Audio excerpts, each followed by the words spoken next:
Hello and welcome to the third English Today Business DVD. In this DVD, you can watch another 4 episodes of our story, On the Job, followed by the business skills section, Win-Win Language. We'll then look at the following topics: note-taking and report writing, Different levels of formality, the various grammatical forms we use to talk about the future, and the writing styles used in email communications. Have fun and enjoy your viewing.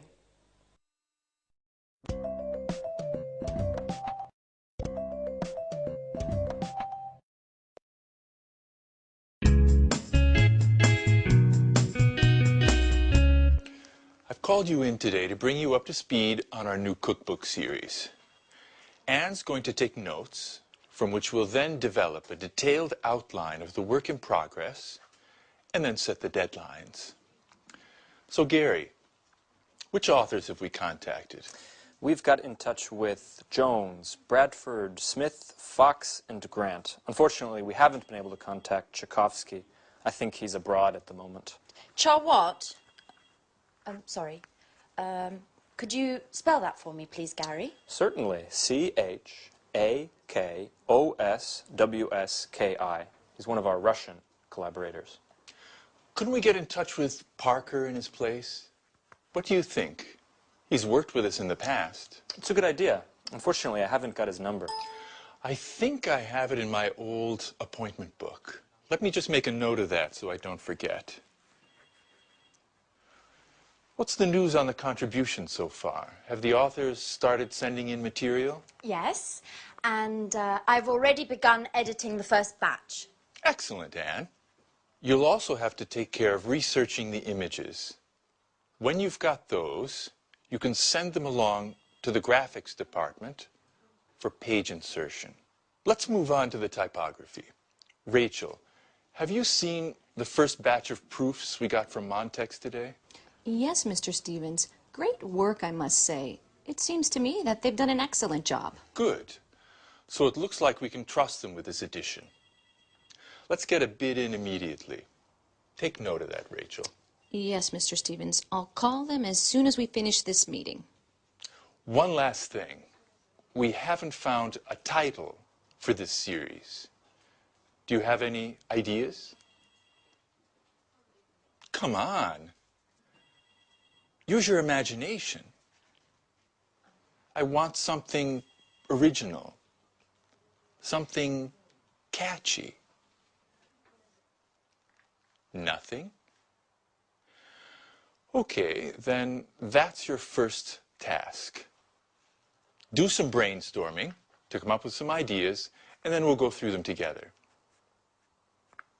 Why the long faces? There's nothing to worry about. You're a great team.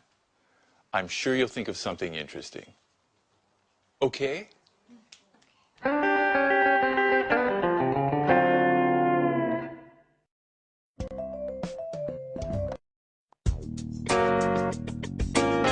The purpose of today's meeting is to discuss the Smarty marketing campaign. Does anyone have any suggestions? Before we move forward with the planning, I think we need to take into consideration a number of aspects of the campaign. I'm referring to the concept, the objectives, the targets, and the type of media we need to employ. Good observation, Mr. Chang. Getting our ideas clear before we move on to the direction and score of our marketing drive is an excellent idea. What do you think, Paul? I'm in complete agreement with you. First, we need to set our objectives for this campaign. We need to decide upon our focal points in terms of brand communication. Could you explain what you've written on the board there? That'll help us understand where you're going with this. Brand awareness rising will help potential clients become familiar with our products and the marketplace we're targeting.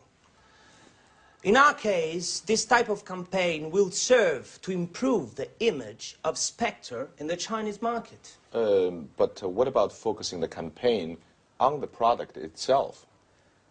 a product campaign is generally much more focused and serves to meet different objectives. Above all, it can help communicate the unique characteristic of the product to help it stand out in its marketplace. Of course, this can eventually bring positive results to the entire line of products. And in your opinion, what type of campaign best suits our needs? Well, considering that the Chinese market is new for us, I'd choose a campaign focusing on brand awareness with a simple but effective message, such as our company provides sporting goods with a high-tech edge, and then follow up with a successive campaign focusing on the smartie. Are there any comments on Paul's proposal? I'm in complete agreement with him. Great. Would you like to add anything, Paul? Not for the moment. Well, if there are no objections, I'd like to move forward on this. Our next step is to contact a marketing agency. Could you take care of that, Paul? Certainly, Victoria. Well, if there's nothing else, I really need to get going. Oh, my goodness, look at the time. You're always busy, aren't you, Mrs. Lee? I think you work too much. Well, actually, I need to go to my son's school play. I promised him that I wouldn't miss it for anything in the world. Well, then get a move on. Children always come before business. What are we doing now? Let's go for lunch.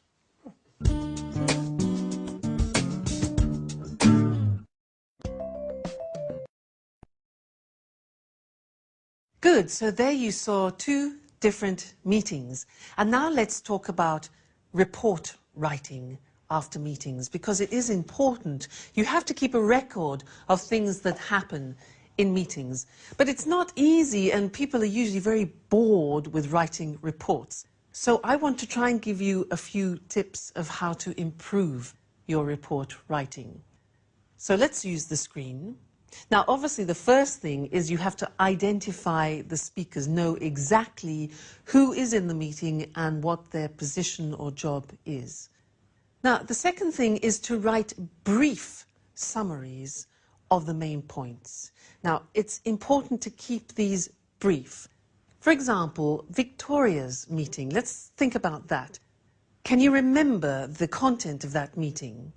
Well, we could say that the main points were, number one, brainstorming on the Smartie marketing campaign. That was the general activity at the beginning. So the first thing was brainstorming on the Smartie marketing campaign. Then the next important thing was setting objectives for the future steps. The third thing they talked about was the brand awareness of the campaign for China. That's the third most important thing. And then after, the future plan was contacting the marketing agency. So from that meeting, there were 4 main points to be recorded. Now, try to remember to keep your notes concise so that people can read them quickly. You don't want to have to read pages and pages of reports. There's no time, all right? Keep it concise. Then try to highlight, and this is very important, highlight the decisions made and the conclusions, because that's more important than saying what has been said. We want to know the conclusions, we want to know the decisions taking. And another important thing, probably the most important thing, is the action that is going to have to be taken in the future. So what are the actions to be taken, all right? Then, immediately after the meeting, try and write up your notes as soon as possible, because otherwise you tend to forget, all right? So as soon as possible. Fantastic. Now, how do we organize the report? What's the layout like? Well, it's really quite simple.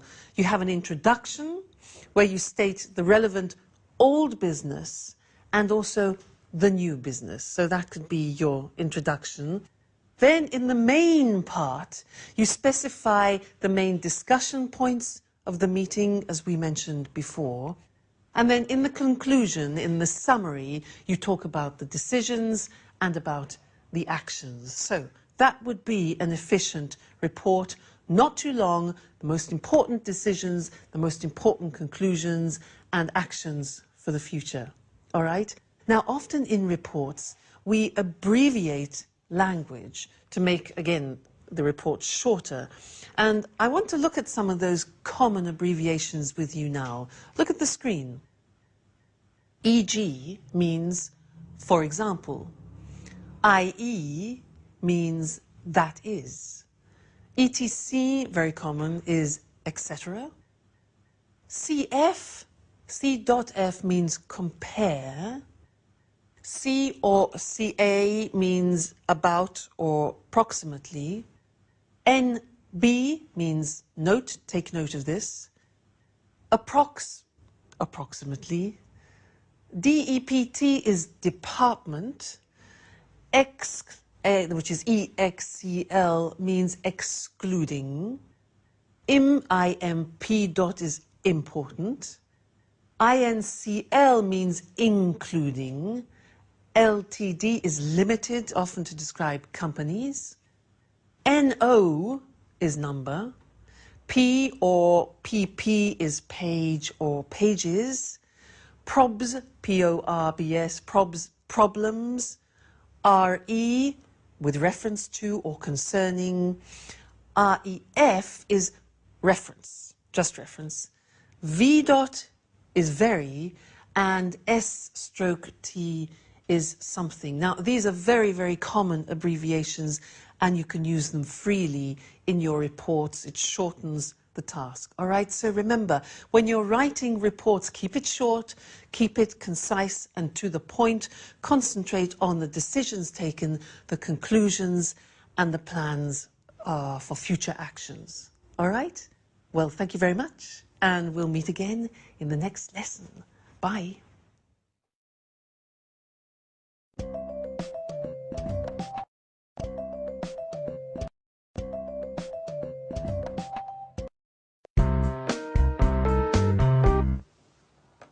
Mr. Chang, can you hear clearly? Yes, I can. Go ahead. Okay, then let's begin. So, Paul, how's the marketing campaign coming along? We're putting together a complex communication strategy that's going to leverage different channels, from TV spots and radio jingles to magazine runs and banner advertising on the internet. The internet. Are you sure that'll bring about results? Absolutely, Victoria. The internet has enormous potential. Web marketing is direct and allows for niche advertising that builds better rapport with our clients. Isn't that right, Mr. Chang? Yes, even if it's true that not all Chinese families have a broadband connection like you do here in the West. The internet is still very popular in China, especially with the young. Internet cafes of all sorts are opening across the country. And according to the Chinese Information Technology Ministry, the number of avid internet users has already reached 120 million. Wow, I had no idea there was such a boom in information technology. Oh, yes. Technology has become the determining factor in the economic and cultural development of the contemporary Chinese society. Above all, it's young adults who are influenced by these new communication media. 60% of web servers in China are between the ages of 18 and 26. Words such as forum, blog, email, and chat have become part of their everyday speech. I think we need to focus our efforts in this arena to successfully market our products. As a matter of fact, not only am I working to develop a graphically attractive site with plenty of content, but I am also contacting major internet portals to post animated banners. I am also looking into other means of reaching a much more clearly defined niche by target advertising through news groups, mailing lists, chat rooms and forums. I'm even thinking of launching a viral marketing campaign. A viral what? Sounds like a disease to me. Viral marketing is a marketing strategy that induces users of certain internet sites to promote products to other surfaces, like a virus. In this way, exponential visibility of our message is possible. It's like a word of mouth on steroids. If we succeed, it's a low-cost communication strategy that has an extremely attractive growth potential that's hard to calculate. Pure genius. I must say, Paul, you're the tops when it comes to technology. Well, considering I spend so much time chatting. Don't tell me that you prefer friends made in virtual space. Well, to be truthful, I found my fiancée on the internet.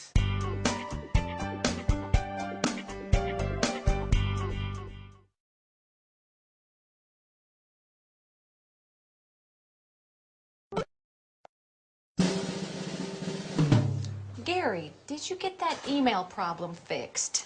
Yes, I did. I set up a new account for you. You only have to create a new username and password. How do I do that? I'm hopeless with computers. I know you are. In fact, by now I've lost all hope with you. But you really do need to try to learn. I mean, email and internet are indispensable in this day and age. I know, Gary. You don't ever get tired of repeating that. I must admit, I'm a Luddite. How I miss the days when you wrote letters by hand and visited the library to do research. Everything's changed now. I think I've done well to learn to send and receive emails. Speaking of emails, I noticed what you were writing to the authors, and if you'll permit me, Rachel, your emails are much too stuffy and formal. They don't fit in at all with internet jargon. What are you saying? I'll give you an example. When you start off an email, you use, "We'd like to inform you that."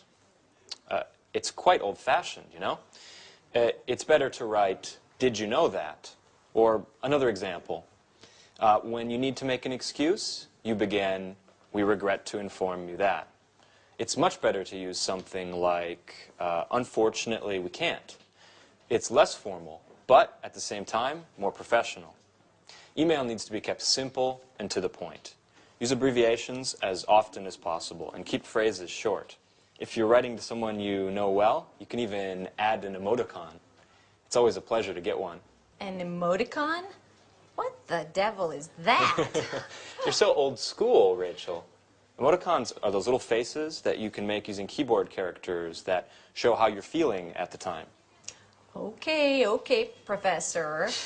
I'll try to simplify and use a more colloquial tone when writing. Perhaps I'll even put in a smiley. It's not difficult. You'll see. Just let the magic of the internet transport you. But remember to use netiquette. You're talking like a computer manual. What is netiquette? It's good manners on the internet. It's the rules of the road, of the network. Rachel. You really do need to get some practice, don't you? I've got an idea. Why don't you let me sign you up for a forum?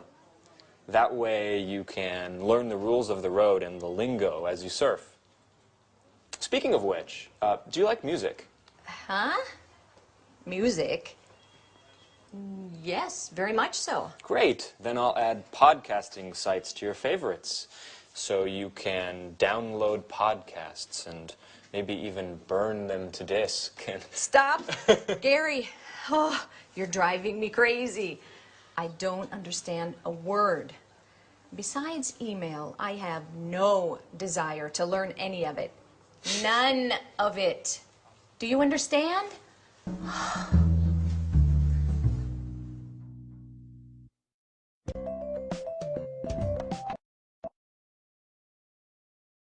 Good. Now, before talking about email writing, I want to talk about another concept which we've already looked at before. It's when we use formal and informal language in English, because often you have to choose, and it depends on certain factors in the conversation. So let's look at the screen now to help us with that. Now, one of the first important things to remember when you're choosing either formal or informal language is the function. What do I mean by that? What I mean is, what is the purpose of the conversation? Because if you are asking your boss for a favor, Now that's quite a tricky situation, so you need formal language. But if you are asking a colleague or a friend for help or assistance, then that's a more informal situation, so you need informal language, okay? That's the first thing, the function. And then also the domain. That means what is my position in the conversation? What is my role? What are my rights and responsibilities? Because again, if I am speaking to my boss, then my language will tend to be more formal. If I'm speaking to a subordinate, that my language will then tend to be more informal. All right, but let's look at some examples for you to understand better. Now, the first one is, look at this. Excuse me, do you think it would be possible for me to have a day off next week? Now, do you think it would be possible? That is obviously high register formal language. And the situation is a subordinate asking their boss, do you think it would be possible? The next example is, Tom, could you give me a hand?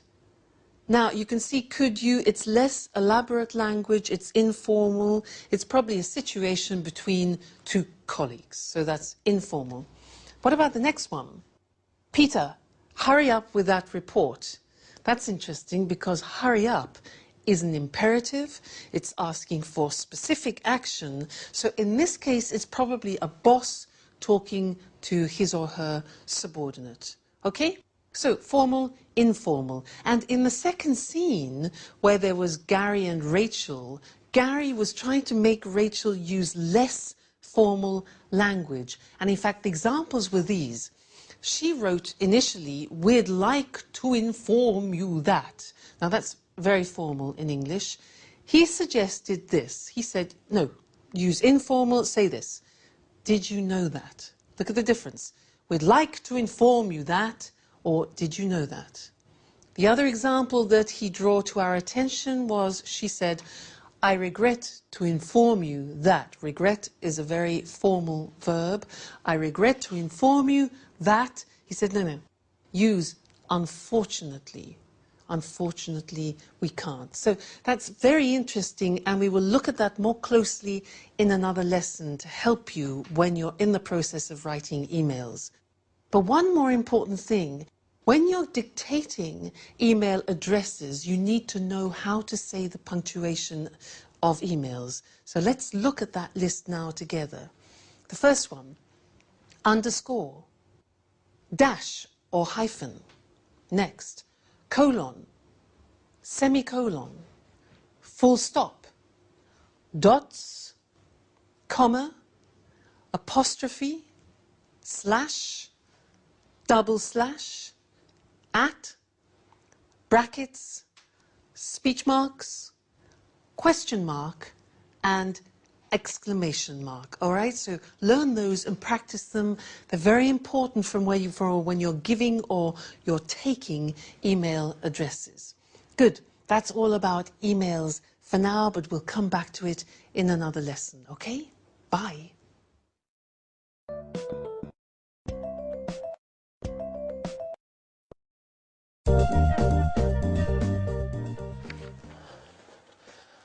Hi, Victoria. Hi, Paul.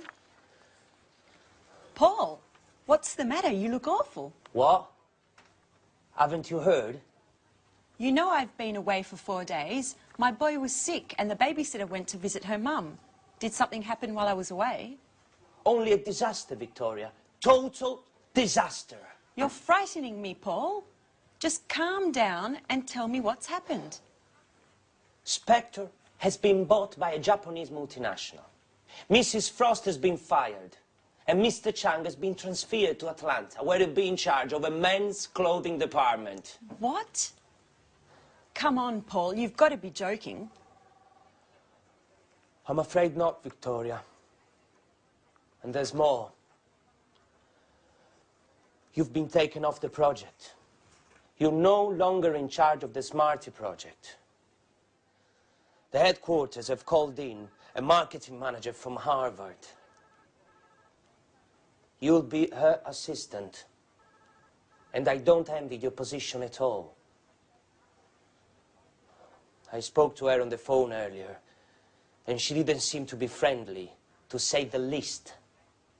You know the type, Mr. Know-it-all. As a matter of fact, she's just sent this fax with her analysis of the sporting goods market and with a few of her tactics. The fax is entitled, "Study this thoroughly before my arrival." Oh my God, but why? Things weren't perfect. Spectre was having trouble, certainly, but they were indicative of a crisis that is being felt throughout the sector. In fact, that's why we launched the Smarty campaign targeting the Chinese market. We were trying to create some momentum, new opportunities. Things weren't going badly.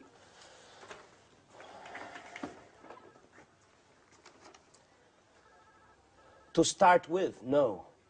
But then, the current negative trends were felt in this area as well. Low salaries were eroding consumer confidence, forcing us to raise prices to keep profits up.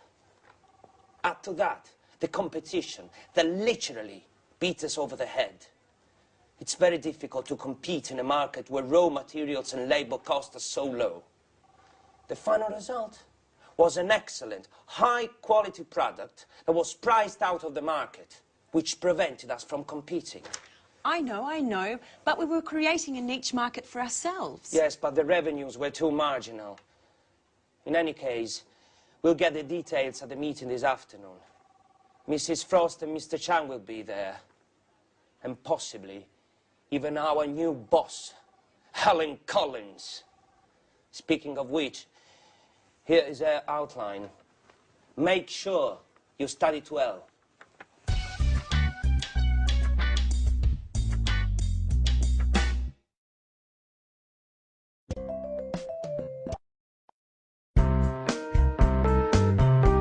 As you know, we're dealing with a very difficult situation at the moment. On the one hand, our revenues are sinking due to price battles with our competition and the fact that consumer demand continues to decrease. On the other hand, our internal costs continue to rise. The result is a significant fall in profits, which has forced us to sell out to a Japanese multinational. It's not a pretty picture. Couldn't we have considered corporate overhaul? Anything would have been better than this drastic solution. Improving company efficiency calls for massive investments that we are just not in a position to make.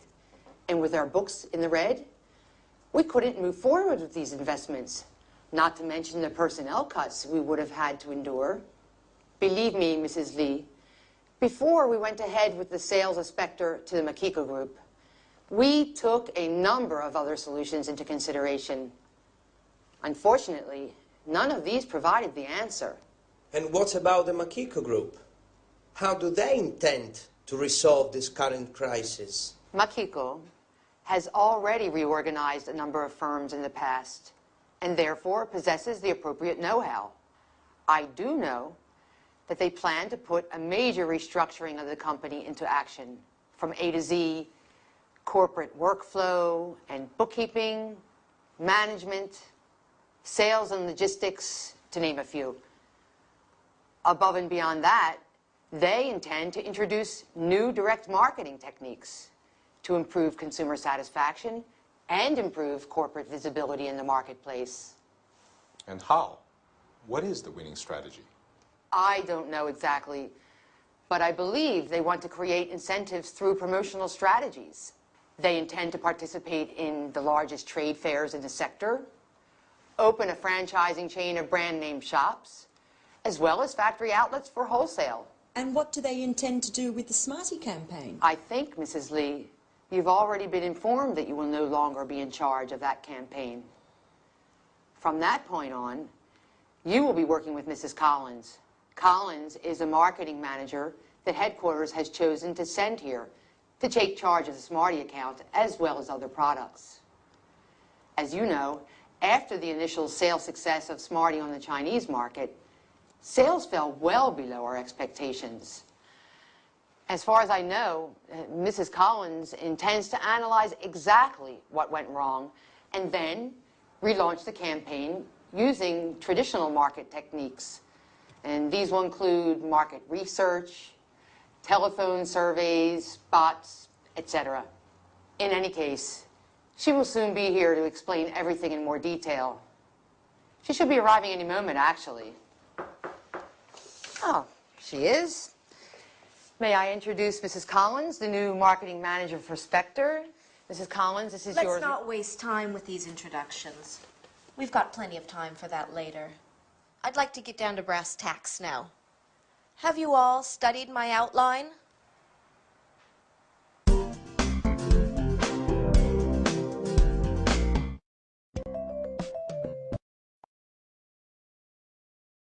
Well, that was pretty dramatic news, wasn't it? Big changes for the future. And in fact, that's what I want to look at right now with you, the future, and the different ways of expressing the future. Let's call on the screen to help us do that. Now, a lot of people think that in English, to describe the future, we use will. Well, that's true up to a point. But there are many other ways of expressing the future, depending on the type of possibility in the future that you want to talk about. So let's look at the examples. If you think that something could happen 40%, the possibility is 40%, you wouldn't use will. You would use these verbs. You could say, for example, this could, this may, or this might happen.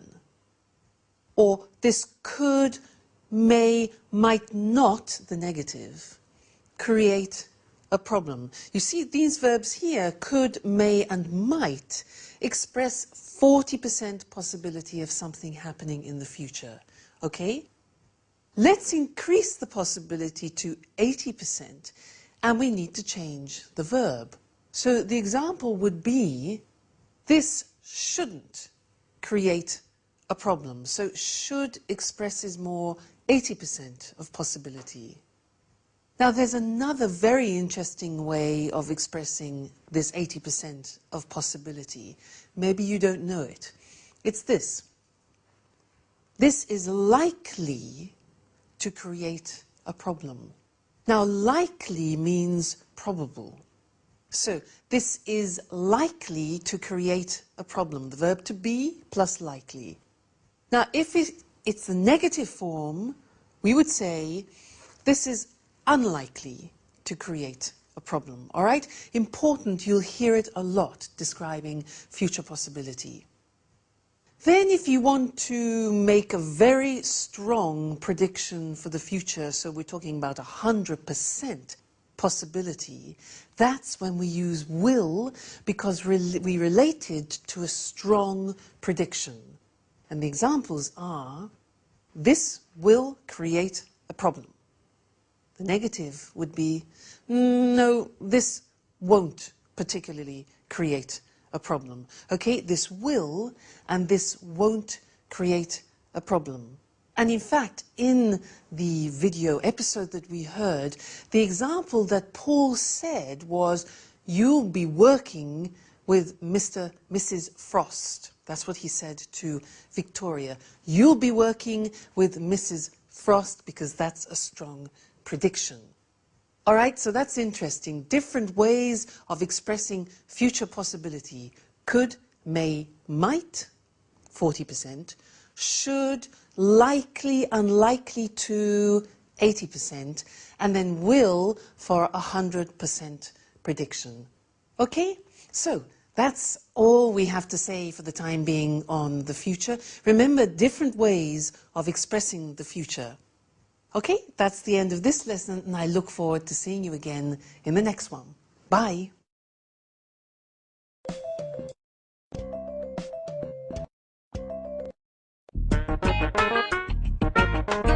Okay, sweetheart. And remember, do all your homework, and then you can watch those cartoons you like so much on TV. I better get going then. Okay, bye. You do know, don't you, Mrs. Lee, that personal calls are not allowed during working hours? It was just a short call, Mrs. Collins. I was just checking in on my son. Don't you have any children? I do not. I don't care for children. Now let's get back to work. We've already wasted too much time with the small talk. Mrs. Lee, from now on, you'll be in charge of all the email correspondence we receive from our website. Keep in mind that I expect satisfactory replies. Specifically, do not try to argue with anyone. Just come up with results. Invent something. We have to win our customers' trust. They have to know we can satisfy any desire they may have, even if we can't. But, Mrs. Collins, I've never been responsible for responding to clients' emails. Our personnel in customer service usually take care of that. I don't care how things were done in the past. Today we're off to a new start, and you'll take care of the tasks that I assign you. Have I made myself perfectly clear? I do not like to be challenged. Oh, by the way, Mrs. Lee, speaking of email, you'll soon be receiving your work schedule for next week. Goodbye.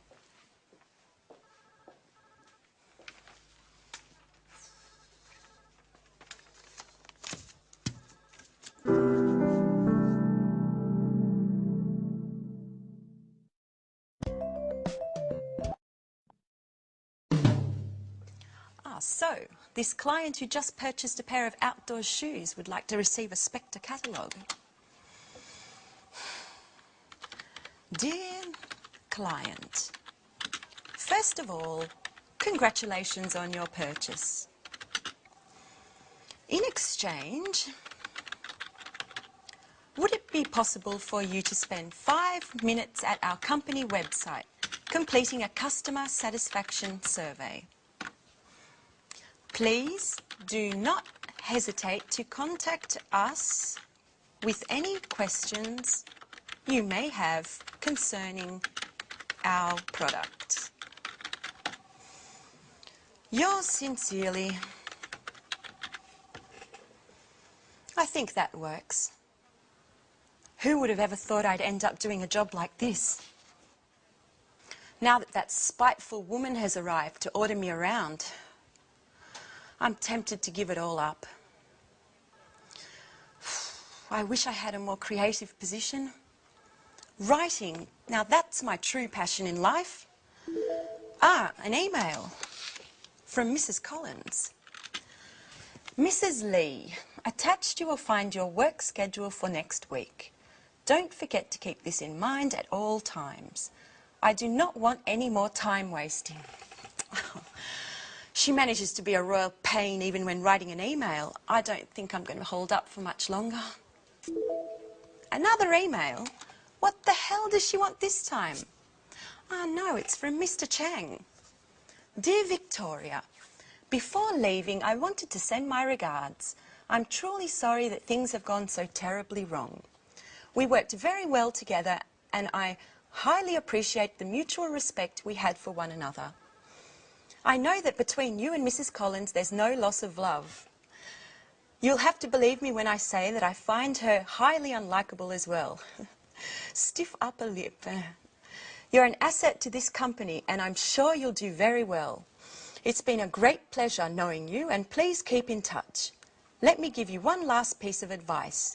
In China, when we are sad or angry, we have a way of relaxing which always works. We close our eyes and have a good laugh. Try it and you'll see that it works. Ah, Mr. Chang, I'm going to miss you. He really was a nice person to have around. Let's try his method.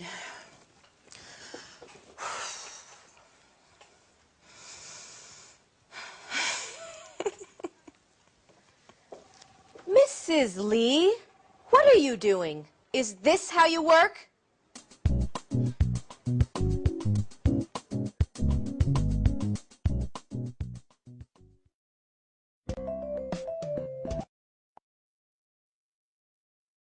Emails, emails, emails.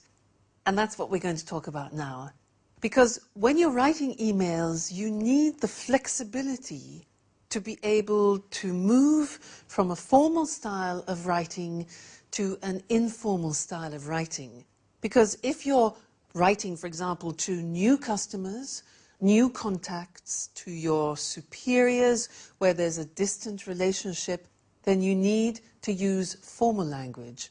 If you're talking to colleagues and friends, with people with whom you have a well-established relationship, then you can use informal language. But you need to be able to move from one to the other with ease, and it's not so simple. So I'd like to give you some examples of differences between formal and informal expressions that we very often use in emails. Let's look at the screen to help us with this. Now, look at this example here. Very often we might begin an email in a formal way with this phrase. Further to your email of the 7th of July. Notice, further to your email. Now that's formal. How would we say that informally? Well, we would just write your email of. R-E, your email of. That's the informal way. Now, you try and guess every time the informal way. I will give you the formal way, okay? I apologize for not answering, but... You see, that's very formal. I apologize for not answering the gerund, but... What's the way of saying that in an informal situation? Yeah, you could say just simply, sorry I didn't answer, but. All right? Sorry I didn't answer, but. Next one. I'm writing with regard to the invoice of blah, blah, blah. I'm writing with regard to. How can you make that informal? Okay, we could say something like, just a note about invoice 7, for example. Just a note about. That's informal. Next one. I'm delighted to tell you that we won, for example, the business. I'm delighted to tell you is formal. Informal? You could say just simply, good news. We won the contract. All right? Good news. Next one. Again, very, very formal. I regret to inform you that we...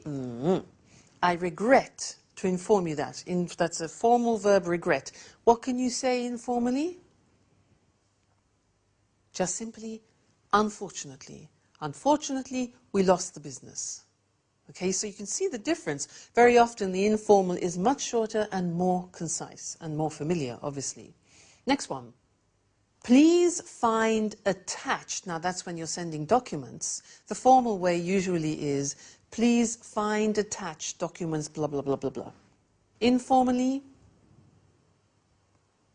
yes, you could say, I've attached the following documents, blah, blah, blah, blah, blah. All right, next one. I'd be grateful if you could. Now, here are 3 typically formal expressions that we use very often in emails. Listen to these. I'd be grateful if you could. I wonder if you could. I wonder means it's a thinking process. Do you think you could? Now, English is full of very polite language, and that's an example. How can you make those less formal? Yeah, simply by saying, please could you, or please can you, right? Next one. Do not hesitate to contact me should you need any further information. Now that is a classic phrase that we use in emails. Do not hesitate to contact me should you need any further information. It's formal. How do you make it informal? Well, we could say, let me know if you need anything else. Quite simply, let me know if you need anything else. All right? Next one. At the end, often, of emails, you could say, I'll inform you on any developments. I'll inform you on any developments. Let's make that informal. We can say, I'll keep you posted. I'll keep you posted, which is an unusual expression. To keep someone posted, you need to learn it by heart, okay? And the last one, again, is a classic phrase. I'm looking forward to seeing you soon. I'm looking forward to seeing you soon. Informally could be just see you soon. Best wishes. All right? Good. So I hope that helps you be able to expand your repertoire of formal and informal language, because it's important for you to give the right impression when you're writing. Good. So that's all for now about emails, and see you again in the next lesson. Bye.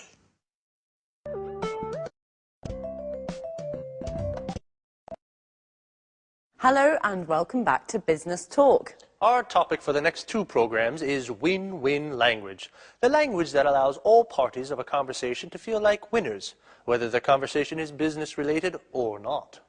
Eric and I will be demonstrating how the use of win-win language in an argument, a negotiation, or even an informal chat can ensure that both speakers involved come away satisfied. Today, we'll be focusing on the language of argument. And next time, we'll look at the language of negotiation and small talk. So, how can we present an argument in the best possible way? Win-win language is the answer. When you make a business proposal or a request, you win your case. And this is the important part. You make the other party feel that they've won too. You both win. Hence the name win-win. Now, listen to Lucy carefully asking for an increase in an advertising budget. Afterwards, we'll consider if we'd accept her request or not. Well, as you know, our new product, Smarty, is not selling as well as expected.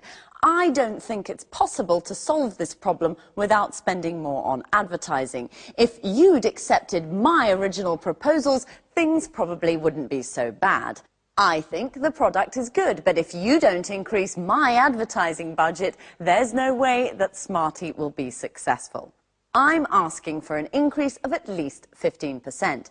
If I'd had this money last year, I could have organised a much more effective campaign. I can't produce great results without the necessary resources. Well, I think we can safely say that that's not what we mean by win-win language. I know I'd be reluctant to agree to a request presented that way. Well, you'd be absolutely right, because I didn't mention any of the benefits of my proposal. I didn't use any facts to support my case, and my attitude was very negative. I said what I didn't want, rather than what I did want. Okay. Now, listen to me present the same request. Good morning, everyone. This morning, I'd like to propose an increase in our advertising budget of at least 15%. This may seem a lot, but there are 2 good reasons why we should agree that this increase is necessary. Let me try to explain as simply as possible. First, our new product, Smarty, as we all know, is vital for the survival of our company. It is therefore essential to give Smarty the very best advertising campaign that we can. What's more, we should do all that we can to ensure that Smarty is not just a success, but a real market leader. The second reason is that with a bigger budget, we'll be able to create the sort of market image that our company needs if we are to survive in a world of global competition. Let's try to imagine a campaign where we can really enter the minds of ordinary people. Let's suppose, for example, that we invest in a series of full-page color ads in the 3 major weeklies of the largest countries where we sell Smarty. Imagine the positive impact this will have on the sales of all our products. And I'm sure you'll agree that it's most definitely worth a try. That's what I call win-win language. Well organised, emphasising a team spirit and the benefits of the proposal. Well, yes, I'm sure we'll all agree that my chances of getting that budget increase are definitely higher than yours. Well, that's all from us for now, so see you soon. Bye-bye.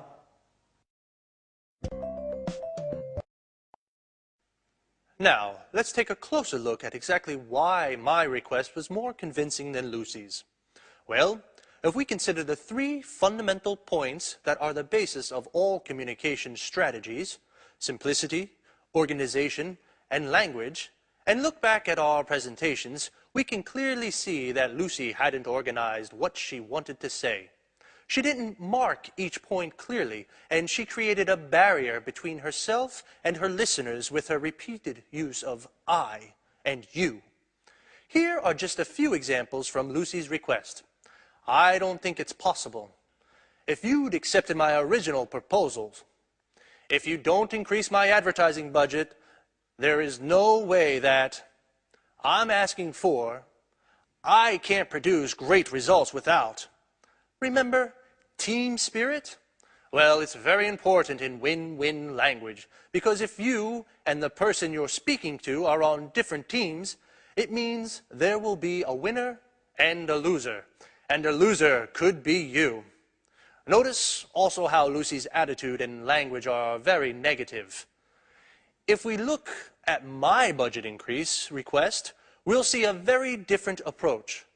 First of all, I presented my case in a logical way. People react positively to ideas that are well organized. I marked each point clearly with opening sentences like, "Let me try to explain.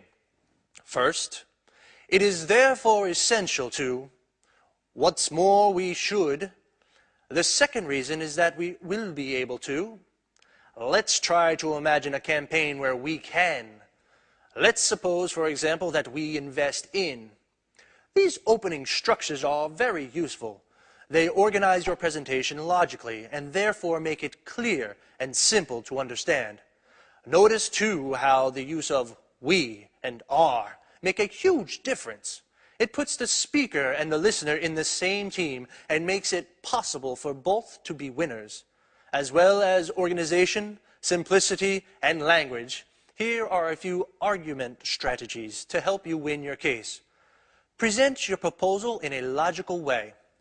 Emphasize the benefits of your proposal.